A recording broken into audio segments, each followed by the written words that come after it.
नमस्कार दोस्तों, स्वागत है आपका ट्रेंडिंग टॉपिक्स के इस चैनल यानी टीटीएम पर। दोस्तों, दुनिया एक बार फिर युद्ध के मुहाने पर खड़ी है और अगर विश्व के बड़े और जिम्मेदार देश के द्वारा मध्य पूर्व में दो बड़े दुश्मन ईरान और इजराइल आमने सामने आ चुके हैं, लेकिन सवाल यह है, क्या यह युद्ध सिर्फ इन दो देशों तक सीमित रहेगा या फिर इसका असर पूरी दुनिया, खासकर भारत पर भी पड़ेगा?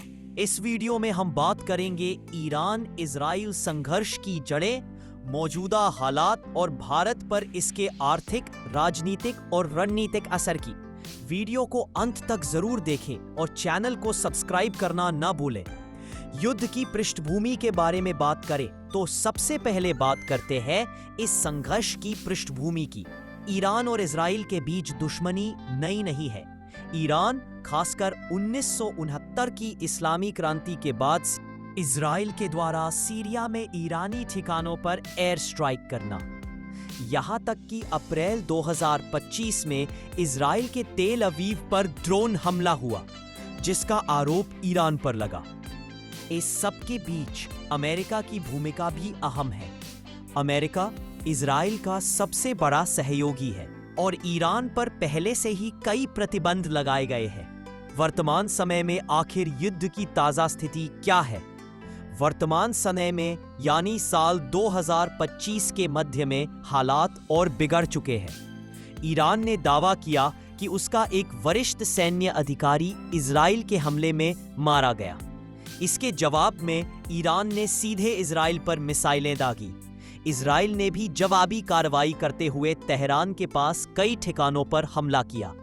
अब स्थिति वॉर की ओर बढ़ रही है। सीमा पर सैनिक तैनात है, हवाई हमले जारी है और दोनों देशों की जनता भयभीत है। इन सब परिस्थितियों के भारत पर आखिर संभावित प्रभाव क्या हो सकता है? अब सवाल है, भारत पर इसका क्या असर होगा? सबसे बड़ा प्रभाव तेल की कीमतों में उछाल होगा। भारत अपनी जरूरत का लगभग 85% कच्चा तेल आयात करता है।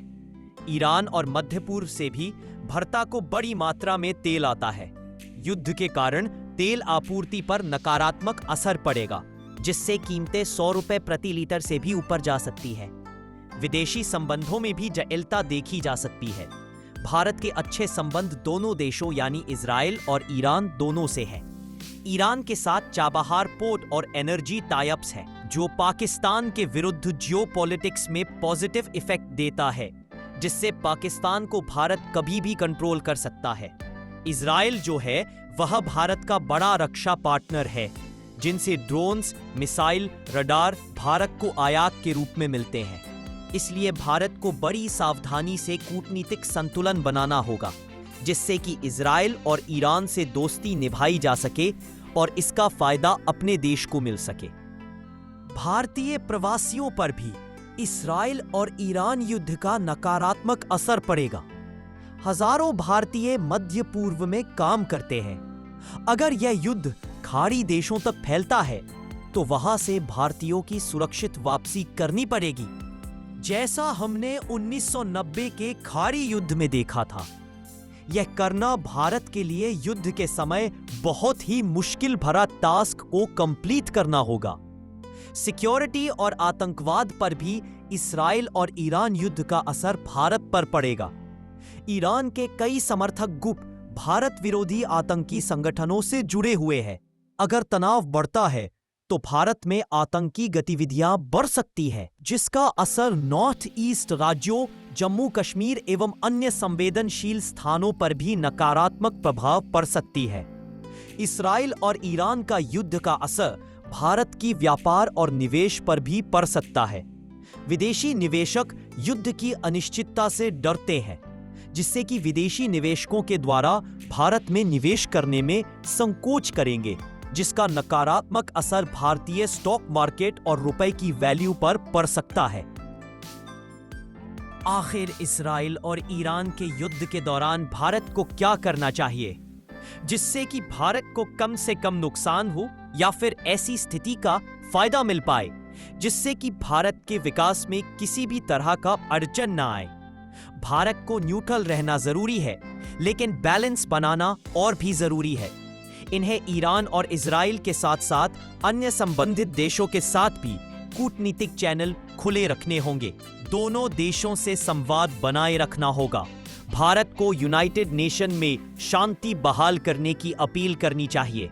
तेल के विकल्प के लिए अन्य समर्थ देश जैसे रूस, अमेरिका या यूनाइटेड अरब एमिरेट्स से बातचीत तेज करनी चाहिए, जिससे कि युद्ध के दौरान ईरान से तेल आयात बंद होने के बावजूद भी भारत को तेल आयात करने में इसी तरह की समस्या ना आए, क्योंकि युद्ध में सेवा के साथ साथ देश के नागरिक भी मारे जाते हैं। इस दौरान प्रवासी भारतीयों की सुरक्षा के लिए भी इमरजेंसी प्लान तैयार करना होगा, जिससे कि जरूरत के समय प्रवासी भारतीयों को सुरक्षित अपने देश में लाया जा सके। इस कार्य के लिए भारत को उच्च स्तर के कूटनीतिक प्लान करने की आवश्यकता होगी। मौका नसीह। तो दोस्तों, ये था ईरान इजराइल युद्ध का संपूर्ण विश्लेषण और भारत पर उसके असर की पूरी कहानी। आपको क्या लगता है, क्या भारत इस संकट को अवसर में बदल सकता है, या ये युद्ध यानी इजराइल और ईरान के संघर्ष भारत के लिए एक बड़ी चुनौती बन जाएगा? कमेंट में अपनी राय जरूर दें, और अगर वीडियो जानकारीपूर्ण लगा हो तो लाइक, शेयर और सब्सक्राइब जरूर करें। मिलते हैं अगले वीडियो में, तब तक के लिए जय हिंद, जय भारत।